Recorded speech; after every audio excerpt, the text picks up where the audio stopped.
Hello বন্ধুরা, আমি Sudeep and welcome to filmy tech. এখন আমরা কথা বলবো নতুন সিনেমা হনুমান বা হনুম্যান নিয়ে। তো এই পার্টিকুলার সুপার হিরো, এই পার্টিকুলার সিনেমা কেমন লাগলো সেসব নিয়ে থাকবে আলোচনা।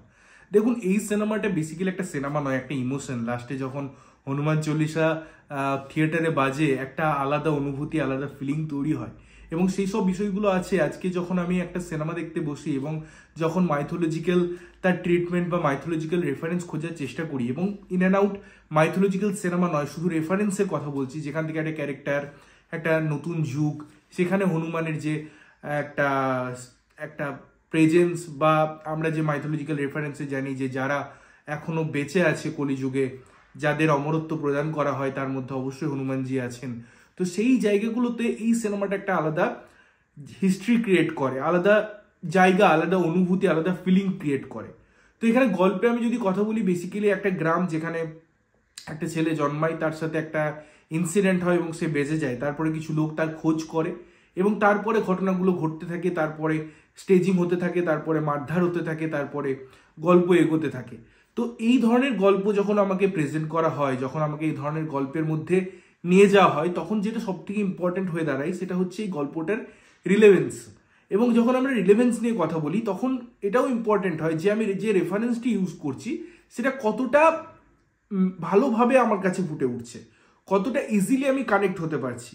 আজকে হনুমানজি নিয়ে অনেক রকম থিওরিজ আছে আমাদের কাছে, অনেক রকম ঘটনা আছে যেগুলো আমরা সাধারণ অডিয়েন্স হিসেবে বা সাধারণ মানুষ হিসেবে অতটা পড়াশুনো করিনি বা অতটা জানি না।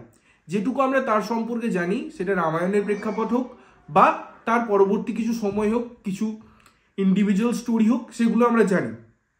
তো এই গল্পে আমাদের নতুন কিছু অফার করে না, ওই জিনিসগুলোকেই আমাদেরকে নেওয়া হয়েছে। ফলে এটার একটা গুড দিক আছে, আবার ব্যাড দিকও আছে, যে আমরা শুধুমাত্র ওই ঘটনার ইর্দ গির্দি ঘুরতে থাকি, নতুন কিছু আমাদের জন্য পাওয়ার বা প্রাপ্তি থাকে না।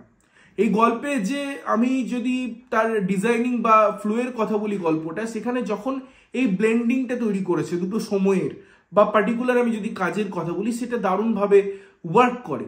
স্পেশালি আমি যদি বাজেটের কথা বলি, সেই হিসাবে তার যদি ভিএফএক্স, তার যদি প্রেজেন্টেশনের কথাই চাই, সেটা দারুণ। আজকে বলিউডের সাথে আমি যদি কম্পেয়ার করি, সেই জায়গা থেকে দারুণভাবে তারা ওয়ার্ক করেছে এবং সেই ভিএফএক্সটা এটার একটা ব্যাকবোন। এটার প্রেজেন্টেশনের ভিজুয়ালস দেখতে ব্যাপক লাগবে এবং সেই সাথে সাথে কিছু কিছু সিন এমন আছে, কিছু কিছু জায়গা এমন আছে সিনেমাটায়, যেটা ওই শ্রীহরণের জায়গাটায় আমাদের একদম নিয়ে যাবে। এবং ফ্রেশ কন্টেন্ট হিসাবে আমরা যদি এই গল্পটাকে বিচার করি, এটা একদম ইন অ্যান্ড আউট, যেরকম মার্বেলসের সিনেমা সুপার হিরো দেখি সেরকম নয়, এটা একটা ইন্ডিয়ান সুপার হিরো। সেই জায়গা থেকে একটা ফ্যামিলি ড্রামা আছে, একটা অডিয়েন্স আছে, একটা গল্প আছে, কিছু ইমোশন আছে। তো এটা একটা কমপ্লিট প্যাকেজ। এবারে এখানে যদি আমি নিখুঁত করার ব্যাপারে যাই, সেক্ষেত্রে অনেক জিনিস আছে যেগুলো ইম্প্রোভাইজেশন করা যেতে পারতো। এই ফাইটিং সিকোয়েন্সের আমি যদি কথা বলি, সেগুলোতে আরো জোর দেওয়া যেতে পারতো, আরো অনেক কিছু করার জায়গা ছিল, স্পেস ছিল, স্কোপ ছিল। বাট যে জন্য সিনেমাটা আমার মনে হয় অনেকখানি ল্যাক খায়, সেটা হচ্ছে কিছু কিছু জায়গায় রাইটিং লুপহোলস, কিছু কিছু জায়গায় স্টেজিং, কিছু কিছু জায়গায় আরো ক্যারেক্টারটাকে রিলেভেন্ট করার চেষ্টা, এই জায়গাগুলো আমার মনে হয় লুপহোলস থেকে গেছে। আদারওয়াইজ এটা একটা কম্প্যাক্ট সিনেমা হতে পারতো, এটা একটা দারুণ জায়গায় যেতে পারতো। শুধুমাত্র গল্পের পোর্শন ছাড়া আমি যদি আদার্স ডিপার্টমেন্টের কথা বলি, তার যদি মিউজিকের কথা বলি, ভিএফএক্স এর কথা বলি এবং ভিজুয়ালসের কথা বলি, সেটা একটা দারুণ এক্সপিরিয়েন্স দেওয়া হচ্ছে আমাদের। এবং ওই যে সিনেমাটা আমরা দেখছি, ওটার মধ্যে ওই ইমোশনটা কাজ করছে। এবং আমি যেমন বললাম যে লাস্টে এই সিনেমাটা একটা ইমোশনই হয়ে যায় আমাদের কাছে, কারণ কিছু কিছু সিনেমায় অত লজিক খোঁজা যায় না। আমরা সবসময় বলি যেখানে ম্যাজিক ক্রিয়েট হয় সেখানে লজিকের দরকার পড়ে না। তো এই সিনেমাটা ইটসেলফ একটা ম্যাজিক, এবং এই ম্যাজিক দেখার জন্য আমি বারবার সিনেমা হলে যেতে পারি। তোমাদের যদি সিনেমাটা দেখা হয়েছে, কেমন লেগেছে জানিও, না দেখা থাকলে অবশ্যই গিয়ে দেখো এবং দেখে এসে জানাও যে কেমন লাগলো। ততক্ষণের জন্য ভালো থাকবে, সুস্থ থাকবে এবং সবসময় ভালো জিনিস দেখবে।